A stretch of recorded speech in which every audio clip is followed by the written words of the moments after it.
What's up, y'all? I'm Trixie Lim from BEN first year, and today I'm gonna demonstrate all 33 resistance band exercises.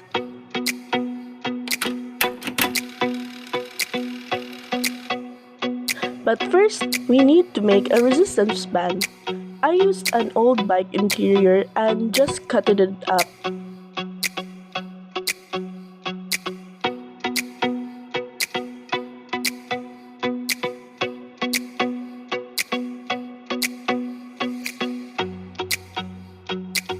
The list of exercises are from greatest.com.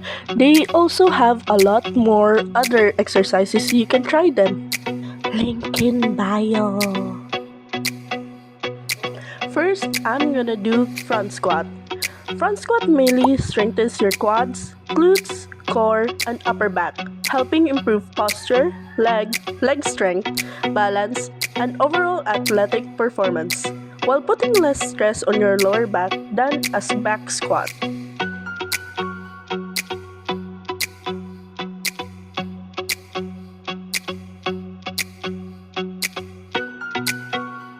The second one is leg extensions.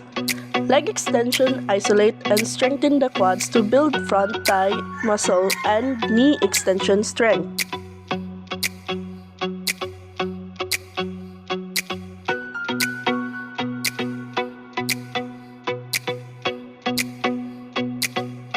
The third one is the prone lying leg curl. It strengthens and isolates the hamstrings, supports knee stability, improves athletic movements like sprinting and jumping, and is easier on the lower back than seated curls. Next, we have the glute bridge. Glute bridge is an exercise where you lie on your back with your knees bent and lift. Why do I look like a shrimp? Why does my back look like a shrimp? Anyway, glute bridge is an exercise when you lie on your back with your knees bent and lift your hips upward, squeezing your glutes at the top. For the rest of the video, I'm just gonna name the what exercises that I had done. Standing adduction.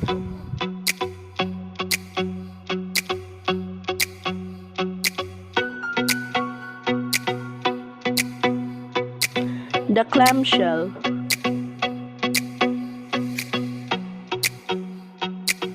Plantar flexion.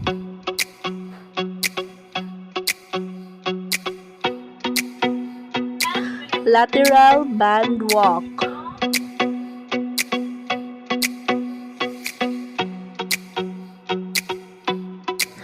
Standing abduction.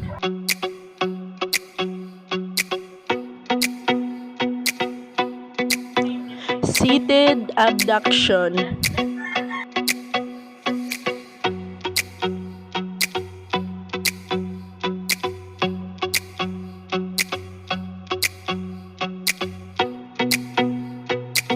Concentration curl. Standing biceps curl.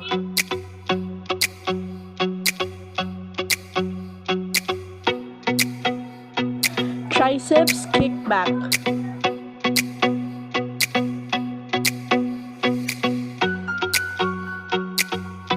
Overhead triceps extension.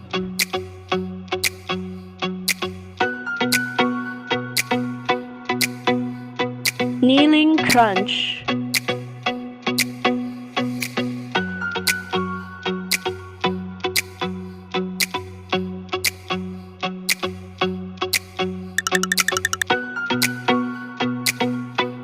Wood chopper.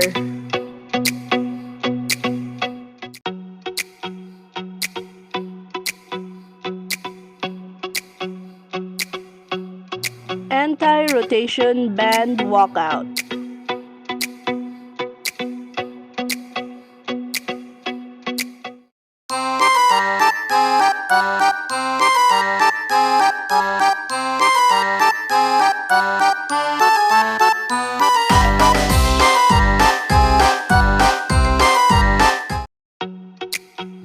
Russian twist.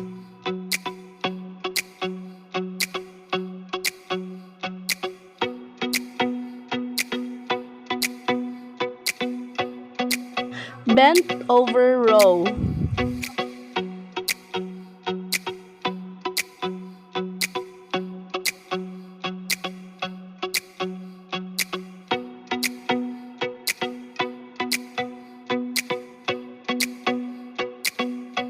Seated row.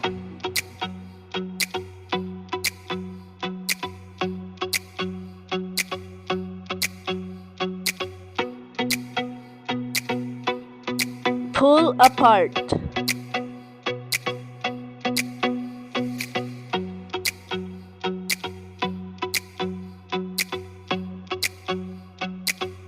Lying pullover.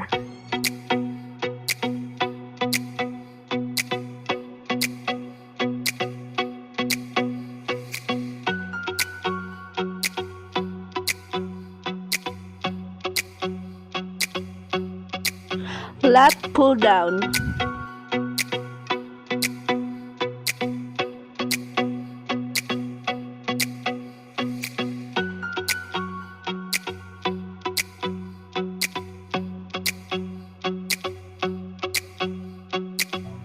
Push-ups.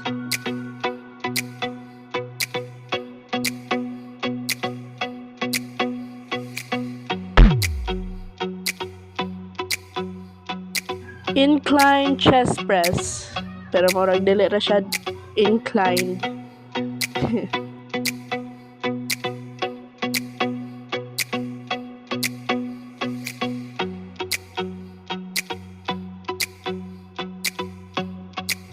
Bench press.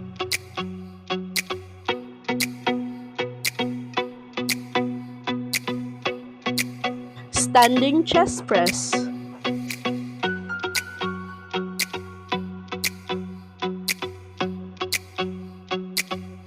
Overhead press.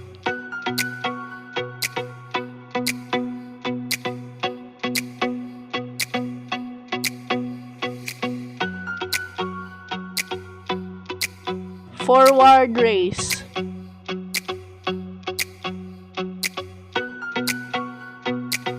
Lateral raise.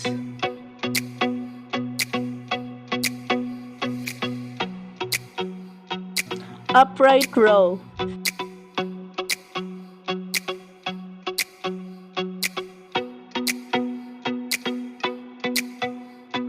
Bent over, rear delt fly.